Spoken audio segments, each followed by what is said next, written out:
반갑습니다. 반갑지 않으신가 봐요. 반갑습니다. 두라노 교회 성도님들을 이 아침에 뵙고 하나님의 말씀을 전할 수 있도록 우리 하나님께서 이끌어 주시고 또 우리 박선타 목사님 초청해 주셔서 너무 감사합니다. 박 목사님, 제가 오늘 얼굴로 이렇게 직접 이렇게 뵙습니다만은 몇 차례 전화상으로 깊이 배려해 주시고 따뜻하게 맞아주셔서 너무 감사합니다.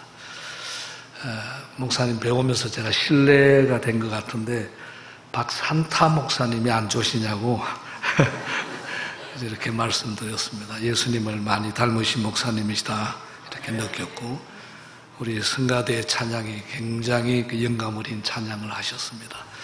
우리 성도님들 배우니까 너무 기쁘고 감사합니다. 아마 저나 여러분이나 대부분이 처음 만나시는 것 같아요. 그렇죠? 네. 아마 이 만남이 창세 이후로 처음 만남이 아닌가 싶어요. 굉장한 만남을 만나고 있습니다. 한 인격이 이렇게 다가오면은 그 사람의 한 역사가 다가온다고 그러는데 굉장히 의미 있는 주일입니다. 저도 올해 이 아침 예배를 간직하겠습니다. 어떤 분이 저희 교회에 초청을 받으셔서 말씀을 전할 기회가 있었습니다. 그분 말씀을 처음 하시면서 던진 말씀이 제 마음에 남아 있습니다. 현대 그리스도인들이 하나님 앞에 짓는 죄가 하나 있다. 본인이 생각할 때는 대단히 엄숙하고 굉장히 진지한 말씀이다. 그러면서 요사이 우리 현대 그리스도인들이 하나님 앞에 짓고 있는 죄 하나를 지적하셨습니다. 그 지적은 얄팍합니다. 말씀을 하셨어요. 얄팍하다. 썩 좋은 말이 아니에요. 누군가가 여러분을 보면서 얄팍하죠? 이러면 여러분 마음이 난 얄팍한 사람이에요. 이렇게 답하기가 불편하실 거예요. 얄팍하다 이 말에 비슷한 말은 얍삽하다. 야리꾸리하다. 아주 기분 좋은 말이 아니에요. 그럼에도 불구하고 과연 오늘 살아계신 하나님 앞에 구원을 받고 거룩한 성령을 모시고 있고 온 세계 복음화를 위해서 우리 하나님께서 우리를 불러 세우시고 기대하는 우리들의 마음 중심이 깊은 예수님의 속마음을 가지고 그 말씀을 담고 있는가. 너무 얄팍하지 않는가. 그런 지적을 하셨습니다. 이 처음 만난 자리에서 얄팍하다는 말을 써서 죄송해요. 자, 옆에 분에게 이렇게 한번 인사해 보세요. 집사님, 성도님, 목사님, 장로님, 저 얄팍하지 않습니다. 저를 믿어주세요. 준비하시고 시작.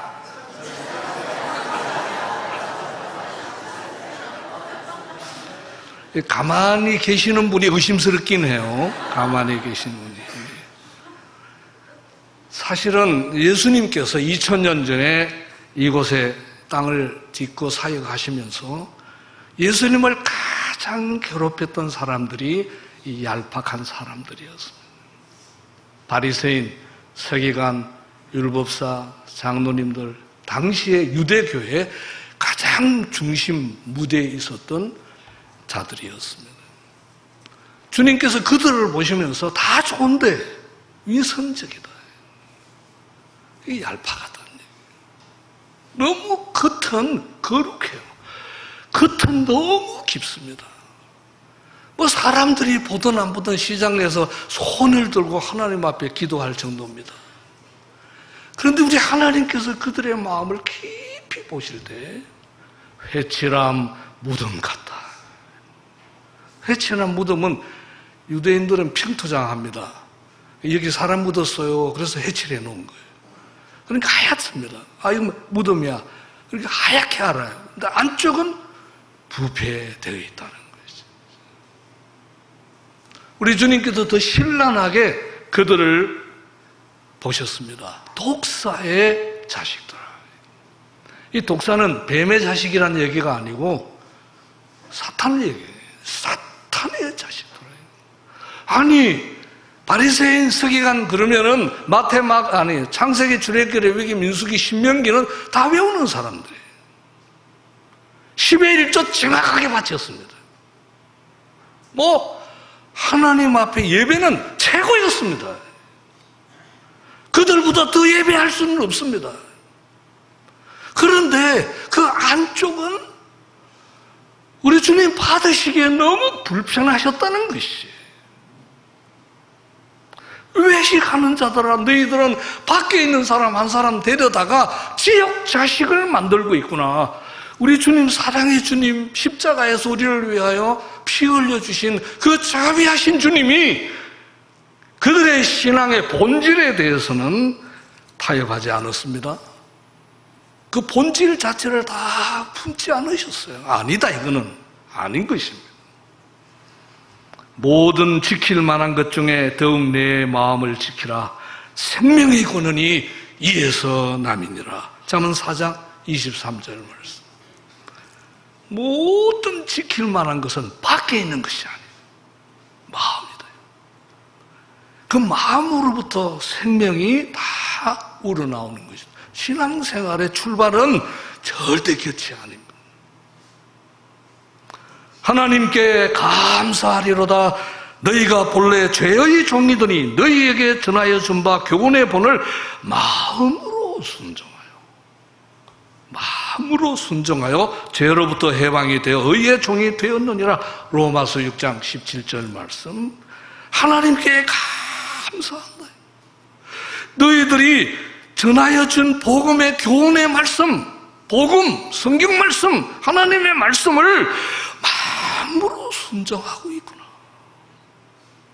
바울 사도의 감사의 조건입니다. 겉은 그럴듯한데 속이 얕잡한 사람, 속이 얕은 사람하고 아무 일을 할 수가 없습니다. 여기 사업하시는 분 계시는데요, 예를 들어서 50억, 100억 이렇게 프로젝트를 시작할 때 사람을 선정할 거 아닙니까? 면접합니다. 그런데 겉으로는 사장님 그러는데 속을 들다 보니까 얕아요, 얍삽해요. 그런 사람하고 큰 사회가 할 수 있겠습니까? 사장님들?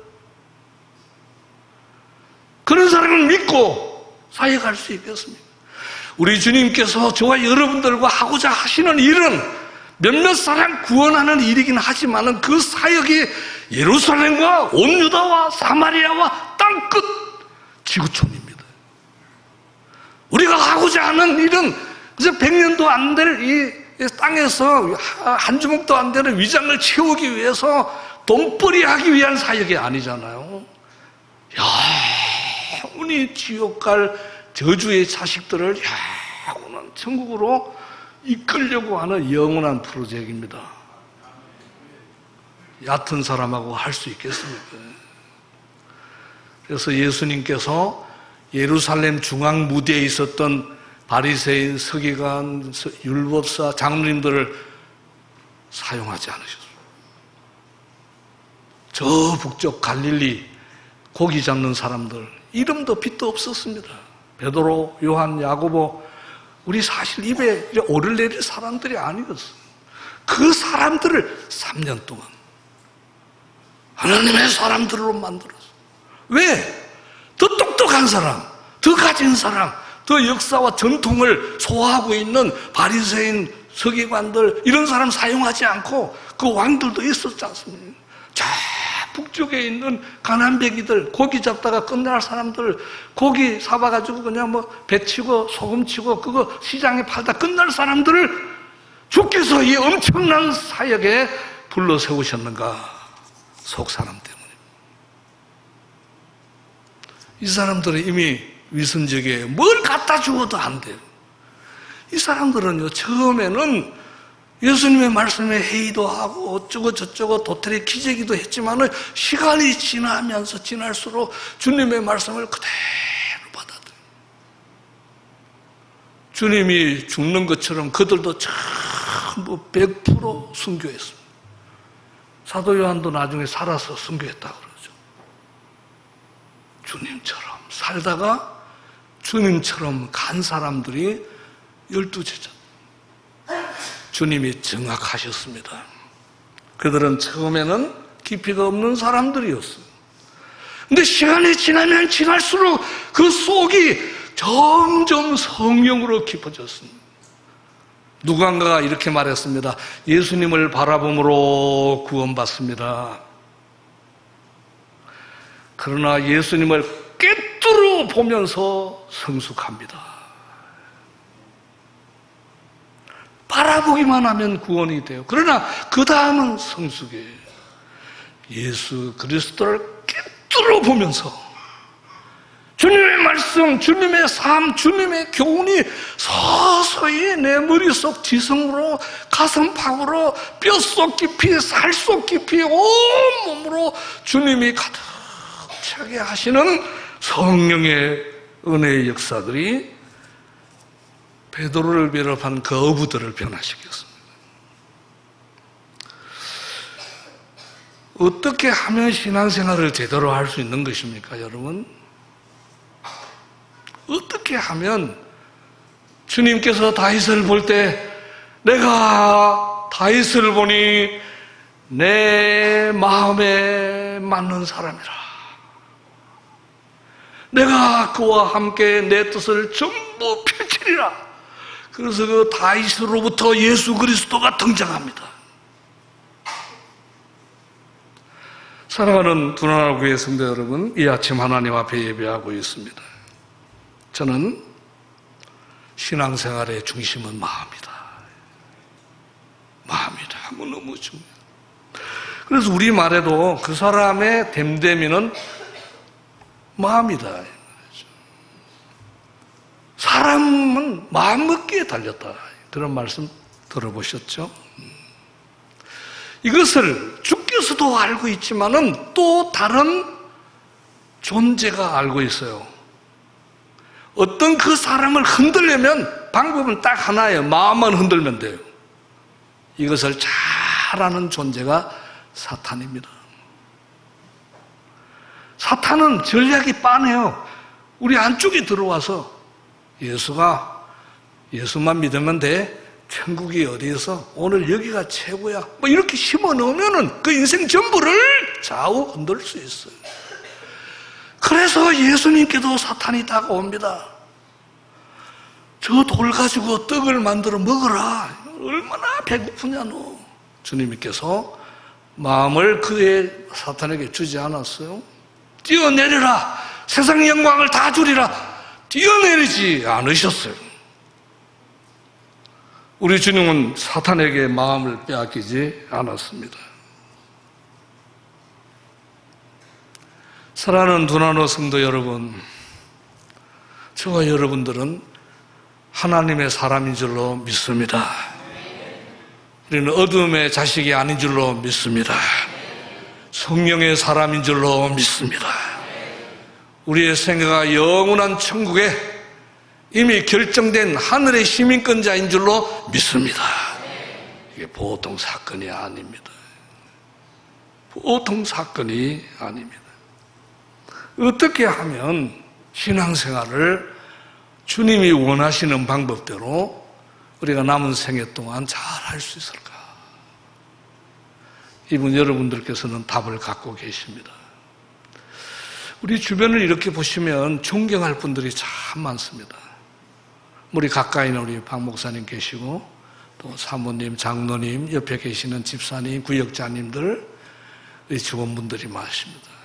두라노 교회를 좀 떠나면 이웃교회, 혹은 우리 한국교회 지도자들, 또 세계교회 지도자들, 지난 2000년 기독교 역사에 정말 찬란한 하나님의 사람들이 많습니다. 우리가 보고 배워야죠. 그들이 어떤 마음을 품고 그 시대에 어떻게 살았는가. 그런데 제가 볼 때 그런 좋은 모델적인 인물과 더불어 정말 우리가 놓쳐서는 안 될 모델이 있다면 예수님이라고 생각합니다. 예수님이 맞습니다. 예수님은 우리 신앙생활의 교과서입니다. 교과 과정이십니다. 교육의 결론이십니다. 예수님이 말씀하신 것이 옳습니다. 예수님이 가르치신 것이 옳습니다. 예수님이 그렇게 사신 것이 옳습니다. 우리 예수님이 바라본 것이 옳으셨습니다. 우리는 예수님처럼 생각하고 결심하고 예수님처럼 살고 예수님처럼 그렇게 결론을 기대하면 되는 것입니다. 그럴 때 예수님의 마음. 저는 오늘 본문을 소중히 여기는 목회자인데요.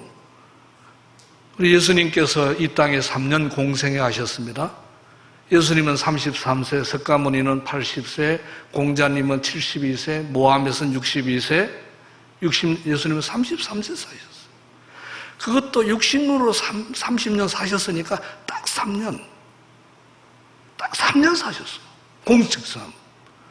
그래서 예수님께서 잘 먹고 잘 살고 해서 팔팔하게 살고 99세 살고 100세 될 때 그냥 목요일쯤 돌아가셔가지고 주일날 간구하시고 월요일날 온 성도 기도 중에 돌아가시고 이런 생각 안 하셨다고요.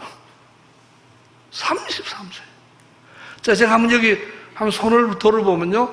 33세 이상이 대부분일거든요. 이분들은 돌아가셔도 괜찮아요.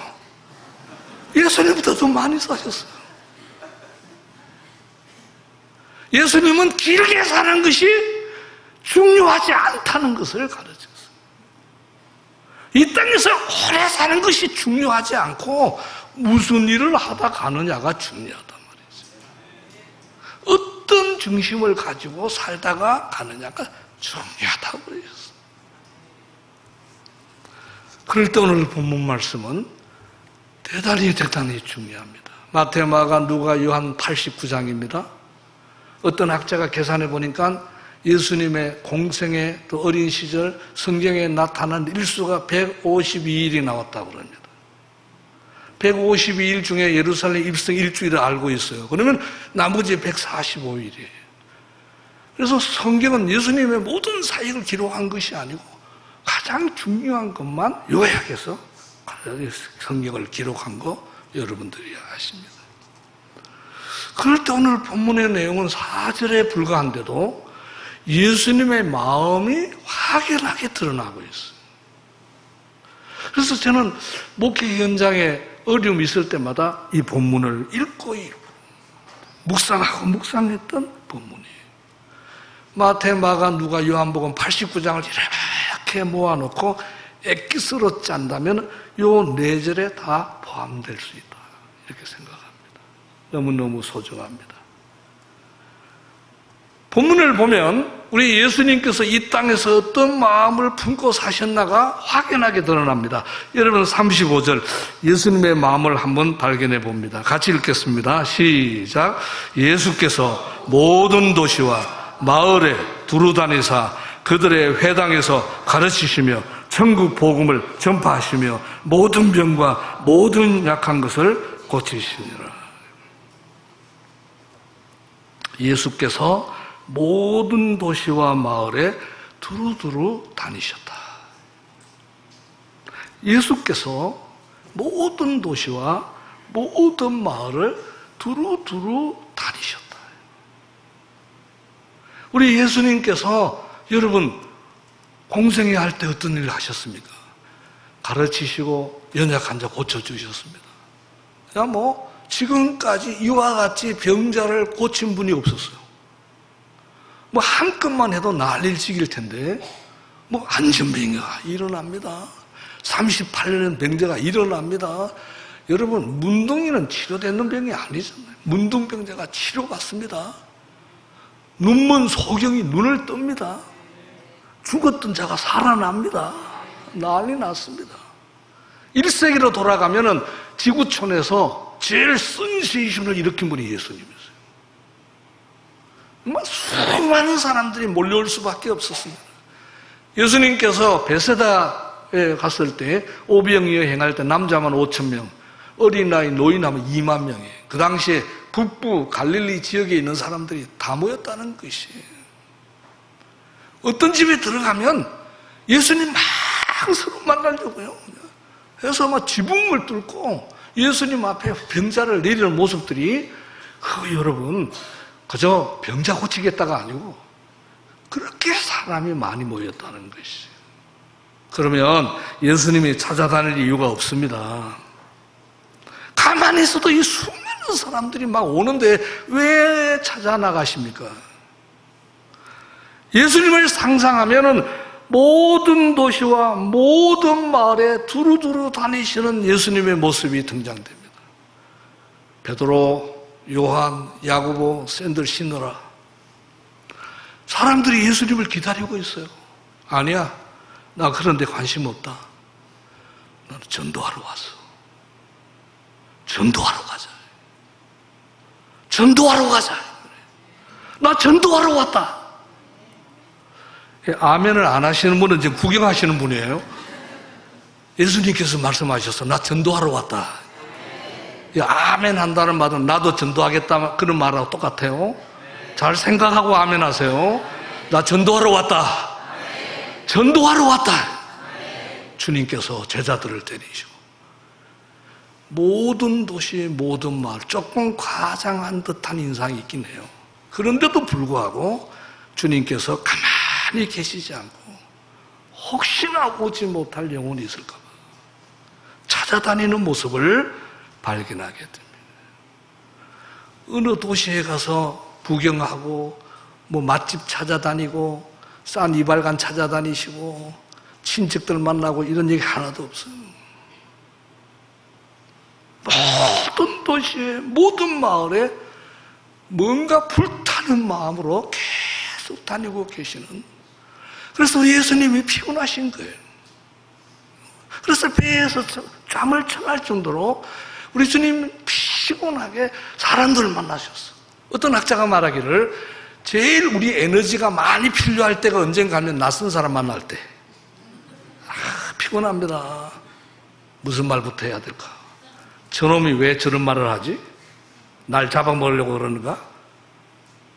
제일 힘들어요. 그런데 정말 좋은 사람 만나면 에너지가 폭발한다는 거예요. 또 좋은 사람 만나면 또 에너지가 막 생긴단 말이죠. 그래서 오랜만에 사람들 만나면 신이 나지 않습니까? 우리 주님께서 낯선 사람들을 향하여 계속 움직이시는 모습이 발견이 됩니다. 여러분, 구약을 보시면 우리 하나님이 이렇게 찾아다니시는 하나님이세요. 아브라함아, 이사야야. 우리 주님께서 늘 다가오십니다. 사무엘아, 모세야. 찾아오시는, 우리 예수님도 찾아오시는 예수. 놀라운 것은 성령님도 사도행전에 보면 찾아오시는 영이 있어요. 그런데 놀라운 것은 성령이 충만하면 찾아가는 사람들이 됩니다. 예루살렘, 온 유다, 사마리아, 땅끝까지 아무나 찾아가는 것이 아니고 성부, 성자, 성령으로 충만하면 찾아가는 사람들이 됩니다. 우리가 세상으로 쉽게 나갈 것 같은데 못 나갑니다. 겁이 나서 못 나갑니다. 왜냐하면 사탄이 기다리거든.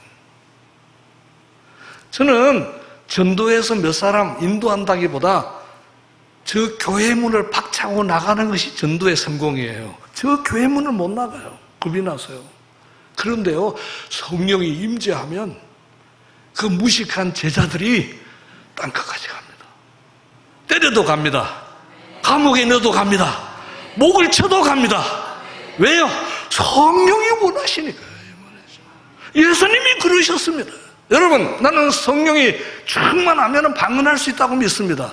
귀신도 쫓아냅니다. 병자도 고쳐냅니다. 그런데 성령이 충만한 증거 하나가 담대함입니다. 세상으로 나갑니다. 우리 두나누 교회가 예수님의 마음을 충만하게 누리시기를 주의 이름으로 축복합니다. 우리 가만히 있으면 안 됩니다. 우리 가만히 있으면 안 됩니다. 교회는 교회를 위해서 모이는 교회입니다. 그리고 세상을 향하여 흩어지는 교회입니다. 자, 옆에 분하고 한번 이렇게 좀 도전해 주시면 좋겠습니다. 집사님, 가만히 있으면 안 됩니다. 장로님 가만히 있으면 안 됩니다. 성가대 가만히 있으면 안 됩니다. 성가만 하시면 안 됩니다. 찾아가셔야 됩니다. 주일학교 선생님들 주일학교 어린이 교육만 하시면 안 됩니다. 찾아가셔야 됩니다. 주변의 성도들, 주변의 가족들, 이모, 고모, 친족들, 여러분 회사 사장님이십니까? 직원들 다 찾아 나가셔야 됩니다. 어떤 분은 가슴이 뜨거우니까 비행기 타고 고국을 떠나지 않습니까? 제가 영국에서 목회할 때인데 나오미 선교사라는 분이 우리 교회를 방문했습니다. 의사 딸이신데요. 키가 건장해요. OM 선교사였습니다. 선교사님 여자 싱글로 어떻게 케냐까지 가셨습니까? 제가 갈 수 있나요? 성령이 보내시니까 가죠. 가가지고 소똥집에서 첫날을 보냈습니다. 뭐 소똥이니까 뭐 냄새뿐 아니고 그냥 뭐 벌레들이 난립니다. 속으로 내가 미쳤지. 여기까지 왜 왔지? 하루를 지나니까 화장실을 가야 되는데 화장실이 없어요. 거기는요. 화장실은 나가서 실례하는 것이 화장실이에요. 근데 하나님께서 희한하게도 예쁜 꽃잎을 주셔가지고 이걸 사용하신대요. 그런데 이 땅에 이 흑인들만 사는 그런 마을에 얼굴이 하얀 사람이 들어왔으니 새벽부터 와서 애기들이 구경하는 거예요. 애들만 온 것이 아니고 어른들도 다 와서 구경하는 거예요. 뭐하러 왔나? 근데 속이 부글거립니다. 아무리 참아도 방법이 없어요. 그래서 이제는 가야 되겠다. 그래가지고 산으로 막 뛰어갔더니 애들부터 어른들까지 막 다 그럼 어떤 방법이 없어가지고 금방 심청이가 생각이 나더래요. 그래서 자세를 취하고 치마로 덮었어요. 그래서 둘이 다 둥그랗게 서가지고 구경하는 거예요. 전부. 여러분 하나님이 보내시면 그렇게라도 가야 됩니다. 그렇게 이제 시간을 보니까 거기 마을의 사람들 발바닥에 애들 이렇게 보니까 거의라고 하는 기생충이 사는 거예요. 발바닥에. 주께서 나 여기까지 보냈으니까 제발 내 발바닥이나 몸에서 거의가 발견하지 않도록 도와줘. 내가 처녀 몸인데 내 몸에 기생충이 살면 어떻게 합니까? 어느 날 발바닥에 그게 생겼습니다. 머리를 딱 따면 쏙 들어가요. 또 쏙 내면 딱 하면 또 쏙 들어갑니다. 그날 아침에 그것을 발견하고 하나님 너무 아십니다. 제가 싱글 여성교사로 우리 아버지가 의사신데 서울에 있으면 잘 먹고 잘 살 텐데 저를 여기까지 보내실 때는 그래도 하나님께서 도와주시겠다는 증거가 있어서 여기까지 왔는데 이거 뭡니까? 내 발바닥에 거의 하나 없애게 하시는 하나님을 위해서 제가 여기 왔고 앞으로 산다는 것이 정말 서글픕니다. 한국에 가겠습니다. 시집 갈래요. 저도 잘 먹고 잘 살래요. 그래서 보따리를 싸고 저 밑에 하루에 한 번, 이틀에 한 번에 오는 버스를 타려고 내려갑니다. 주께서 말씀하십니다. 얘야, 어디 가냐? 한국 가요. 얘야, 어디 가냐? 한국 간다니까요. 뭐하러? 시집 가려고요? 얘야, 그런데 네가 가면 여기 누가 오겠냐? 내가 너를 여기 보내려고 얼마나 애쓴 줄 아냐? 네가 가면 여기 올 사람이 없어. 그 말씀에 감동을 받습니다. 돌아서서 4년 동안 사역을 잘 마치고 시베리아로 또 가더라고요. 여러분, 성령께서 우리를 보내시면 가는 사람이 될 수밖에 없습니다. 아프리카, 유럽, 동남아시아, 여러분 보내기 전에, 하나님 보내기 전에 빨리 여기 있는 사람들 찾아가세요. 제가 공갈 협박하는 게 아닙니다. 보내시면 우리 가야 됩니다. 우리가 안 가는 이유는 여기 사람 때문입니다.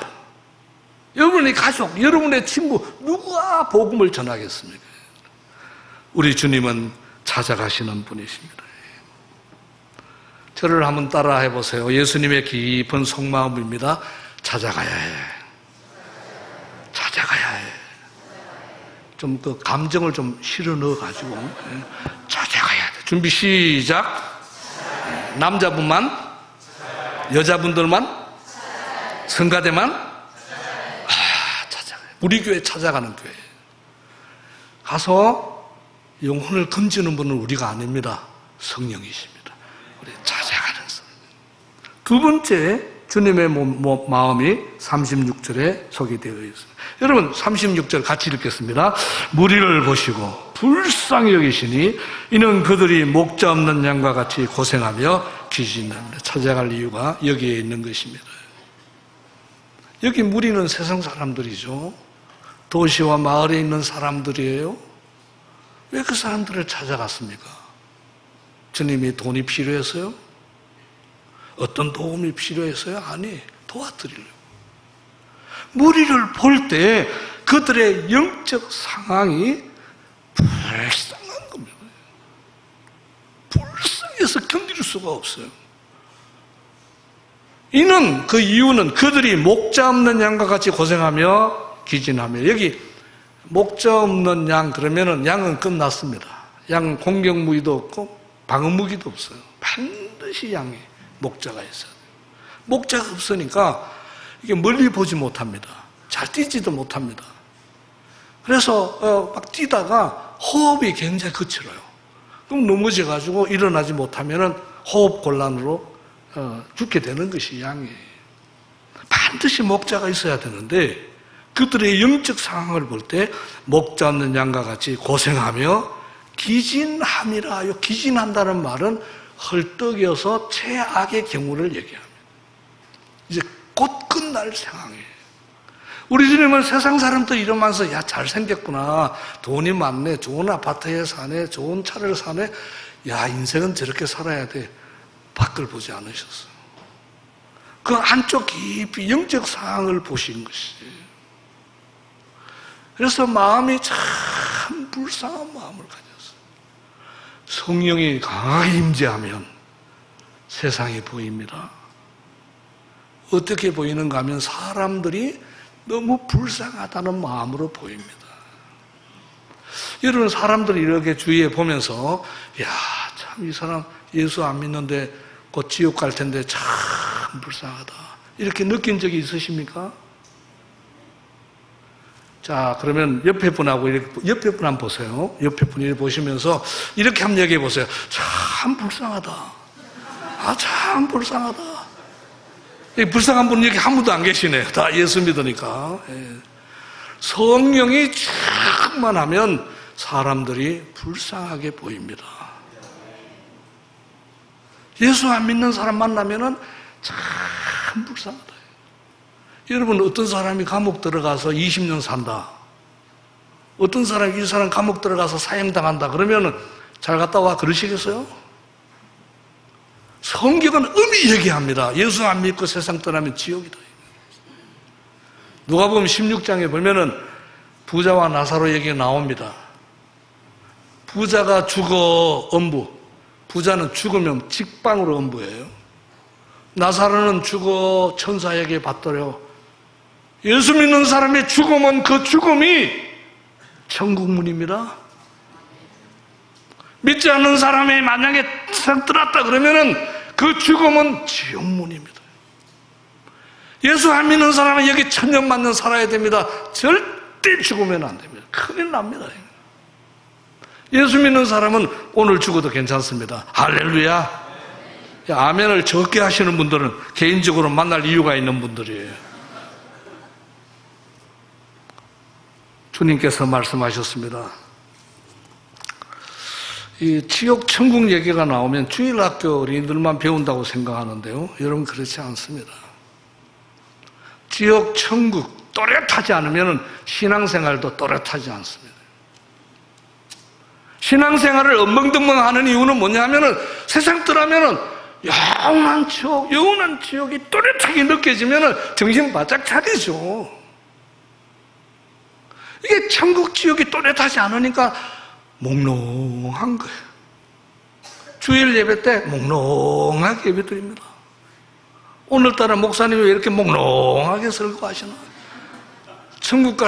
지옥 갈 사람들 그게 민박하면 매주일 목사님의 메시지가 생명줄입니다. 그거 놓치면 안 되는 거거든요. 기도도 막연하게 합니다. 막연하게. 이방 사람처럼 기도하지 말라고 주님이 분명히 얘기했는데 먹고 살려고만 자꾸 영혼을 준비해야 할 기도를 하셔야 되는데, 만일 내 오른 눈이 너로 실족하게 하거든 빼어내버리라. 내 백체 중 하나가 없어지고 온몸이 지옥에 던지는 것이 유익하며, 또한 만일 내 오른손이 너를 실족하게 하거든 찍어내버리라. 내 백체 중 하나가 없어지고 온몸이 지옥에 던지는 것이 유익하니라. 주님이 말씀하셨어요. 마태, 마가, 누가, 요한복음에 지옥이라는 단어가 11번 나옵니다. 그 11번 얘기하신 분이 예수님밖에 안 계세요. 우리는 지옥을 잘 모릅니다. 마태복음 5장에는 그렇게 말씀하셨는데요. 마태복음 18장에 오시면 만일 내 손이나 내 발이 너를 범죄하게 하거든 찍어내버리라. 장애인이나 다리 저는 자로 영생에 들어가는 것이 분명히 언급하셨어요. 내 두 손과 두 발을 가지고 영원한 불에 던지는 것보다 나으니라. 영생에 들어가는 것, 영원한 불에 던져지는 것, 정확하게 말씀하셨어요. 신앙생활에 회색지대는 없습니다. 이게 너무 그냥 강하게 다가오니까 천주교에서 연옥을 만들었어요. 성경에 없는 얘기. 만일 내 눈이 너를 범죄하게 하거든 빼어내버리라. 한 눈으로 영생에 들어가는 것이 두 눈을 가지고 지옥불에 던지는 것보다 나으니라. 영생, 지옥불. 주님이 정확하게 언급하셨어요. 이 눈이 범죄해서 지옥 가게 빼버리라. 이 손이 문제되면 잘라버리라. 발이 가면 도끼로 찍어버리라. 자비하신 우리 주님이 우리가 정말 사용하기 어려운 단어를 다 사용했어요. 저는 신구약 66권 중에 제일 무서운 본문이 주님이 말씀하신 지옥 얘기. 여러분, 살아있는 사람 눈 한번 뽑아볼까요? 그게 얼마나 끔찍합니까? 살아있는 사람이 손, 발 한 도끼로 칼로 찍는다고 생각해 보세요. 얼마나 끔찍합니까? 더 끔찍한 표현을 어떻게 더 합니까? 어떻게 지옥 얘기, 그 무서운 것을 어떻게 더 다른 말로 설명할 수가 있겠습니까? 주님께서 그 당시에 최고로 무섭게 쓴 단어들이에요. 한번 찍어볼까요? 목사님, 저 부엌에 가서 칼 하나 좀 가져와 보세요. 제 팔 한번 찍겠습니다. 죄송합니다. 그런 일이 없기를 바랍니다. 없는 지옥을 공갈 치셔가지고 사람들을 공포심을 조장하실 주님은 아니죠. 저는 지옥, 천국 가본 사람 없습니다. 갔다가 왔다는 사람 다 거짓말이에요. 그러나 한 가지 아는 것은 절대 들어가면 안 된다. 절대 들어가면 안 됩니다, 여러분. 거기 들어가면 끝장 중에 끝장이에요. 구약 성경에서 제일 무서운 단어가 치신다는 단어입니다. 하나님이 치신다 그러면 기회가 없어요. 그런데 그 무서운 단어보다 더 무서운 단어는 찍어버리라 이런 말씀이에요. 제가 군에 있는 얘기를 자주 합니다. 남자분들 다 군에 갔다 오셨었는데 유격 훈련 너무 힘들어요. 그런데 마침 그 헬기를 타고 해병대 대원들이 고공 침투 훈련을 받고 있더라고요. 낙하산이 막 뛰어내리고 보기 좋았습니다. 우리 중대장님께서 자꾸 우리가 그쪽을 보니까 이러다 큰일 나겠다. 그죠? 그래서 쉬어. 나무 그늘에서 뭐 병사들은 담배도 피우고 저는 안 피웠습니다. 믿어주세요. 그리고 구경을 뭐 하고 있는데 갑자기 모든 대원들이 소리쳤어요. 저는 벌떡 일어났습니다. 총신대 1학기 하고 갔는데요. 전도사 때는. 우와! 왜냐하면요, 한 병사가 뛰어내리는데 낙하산이 펴지지 않는 것이에요. 다른 사람은 막 이렇게 내려오는데 직방으로 쫙 떨어지는. 다들 그냥 말도 못하고. 그래서 더 이상 훈련이 안 되는 거예요. 쉬어. 훈련을 없앴어. 들려오는 소식은 그 병사는 그날 적사했습니다. 저는 그때 이렇게 느꼈어요. 병사가 뛰어내리는데 속이 막 살벌하더라고요. 주님의 마음이 아닐까 이게. 불쌍하다. 사랑하는 두나누 성도 여러분, 우리는 이렇게 편안하게 하나님의 은혜 가운데 예배드리고 있지만 이 시간도 1초에 3명, 1분에 180명, 1시간에 25만 9천 명, 24시간, 1시간에 10만 800명, 24시간에 25만 9천 명이 매일 죽습니다. 전 세계적으로. 물론 이게 살아나는, 태어난 애기도 있지만은 갈기 500명 태워가지고 매일매일 500대 떨어지는 숫자예요. 한두 대만 떨어져도 난리 날 거 아니에요. 근데 여러분, 매일 500대가 지금 떨어지고 있어. 전 세계적으로. 자, 이 사람 중에 예수를 안 믿는 사람이 있다면 빨리 가서 생명줄을 던져야죠. 여러분, 뭐, 텔레비전 같은 데 보면 불타는 사람들, 그 불집에서 막 살려달래요. 뭐 이런, 물 떠내려가는 사람이 막 이런 사람 보셨죠? 나오면 되지. 왜 저 사람 소리 지러? 구경하실래요? 만약에 떨어지는 그 병사가 여러분 자식들이라면 어떻게 하겠습니까? 할 수 있는 방법을 다 하지 않겠습니까? 주님께서 분명히 예수 믿지 않으면 영원한 지옥불에 간다고 명시하고 이렇게 강조하셨는데도 불구하고 이것을 아는 교회가 침묵하고 있다면 그 침묵을 어떻게 이해를 해야 합니까? 어떻게 이해를 해야 돼?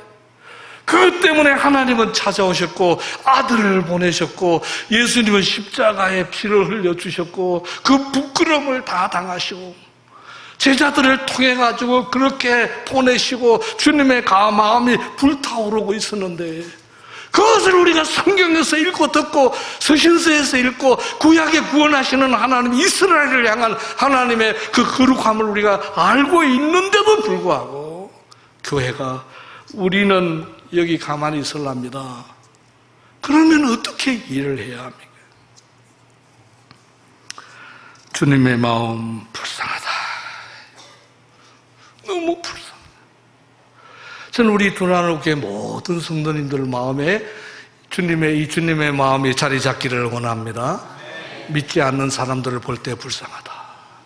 돈 보지 말고 그분 차 타지 말고 불쌍하다.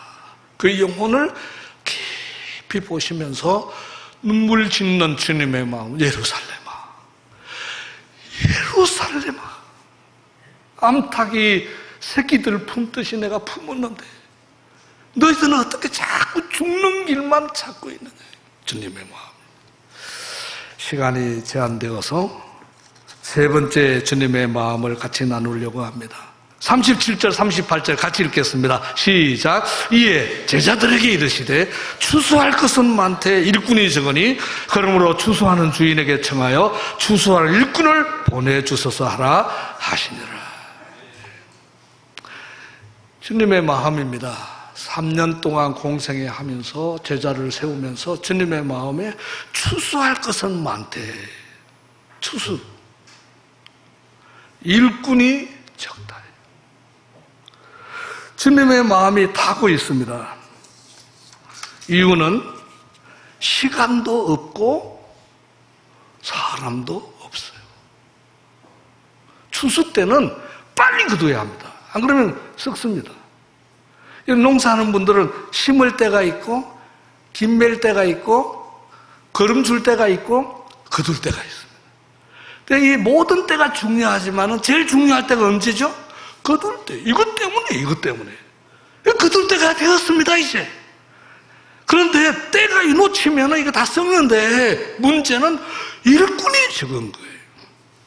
여러분, 시간도 없다. 일꾼이 적다는 생각 해본 적이 있습니까? 우리가 자꾸 말세예요. 말세는 언젠가 하면은 주님이 오심부터 성천하신 이후가 벌써 말세예요. 그리고 지금은요, 말세의 말세인 거예요. 그래서 성경의 시각으로, 주님의 시각으로 보면 시간이 얼마 안 남았어요. 얼마 안 남았어요. 그런데 빨리 거두어야 되는데, 이 일꾼이 거둘 사람이 없는 거예요. 마음이 타죠.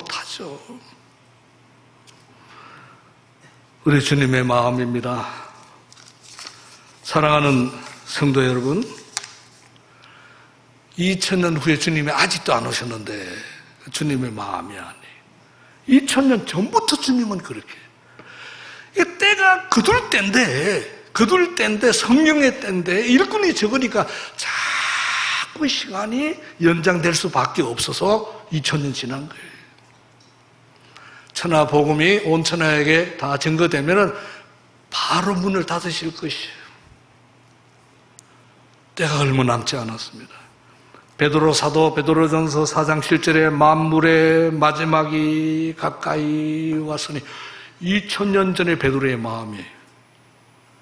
아직도 2000년 주님이 안 오셨지만은 그때 베드로는 이미 주님이 내일 올지도 모른다. 도적같이 올 수도 있다. 로마서 13장 11절 바울 사도는 또한 너희가 이 시기를 알거니와 자다가 깰 때가 벌써 되었으니 신앙의 잠을 계속 자고 이 세상에 취해 살 때 벌써 깰 때가 지금. 아직도 세상이냐? 아직도 돈이냐? 아직도 성공이냐? 아직도 세상이냐? 자다가 신앙적으로 각성을 해서 뗄 때 벌써 지났는데, 이는 우리의 구원이 처음 믿을 때보다 가까워 왔습니다. 가까웠어요. 야고보 사도는 5장 9절에 보라 심판주가 문 밖에 서 계시네요. 문만 열면 들어오시네. 아유, 주님 뭐 오시겠어요? 네. 여기 계신 분 중에 제가 단언하거니와 앞으로 50년 지나면 여기 안 계실 분이 많을걸요. 안 믿으시는 것 같은데 조금 더요? 한 60년 지나면 계실 분이 얼마 안 남을 거예요. 그러면 우리 개인적으로는 한 60년밖에 안 남았어요. 자는 시간 빼고 뭐 이러저러 하면요 몇 달 그저 복음 전하다가 갈걸요. 우리 젊은 형제 자매들 시간 많다고 여유 부리지 마세요. 다 우리도 그렇게 살았어요.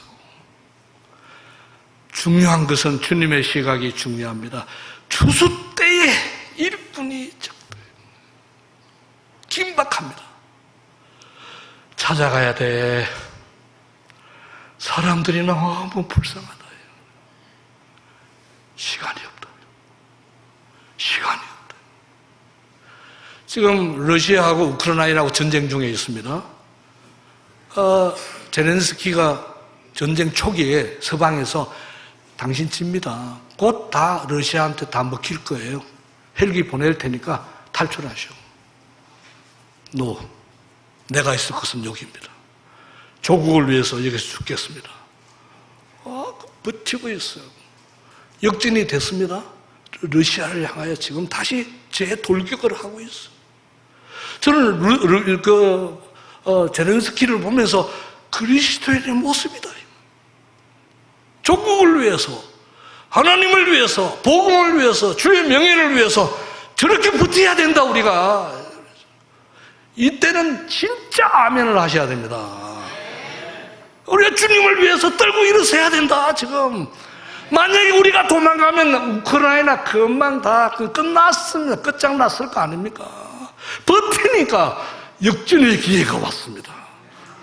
하루에 몇 미터 수많은 피를 흘리면서 조국의 명예를 위해서, 조국을 위해서 젊은이들이 계속 질문하고 있습니다. 주님이 그렇게 싸우셨다 가셨습니다. 12제자가 그렇게 싸우다 가셨습니다. 기독교 2000년 역사의 현장에 그런 거룩한 싸움이 있었습니다. 이제는 우리 차례입니다. 이제는 우리 차례입니다.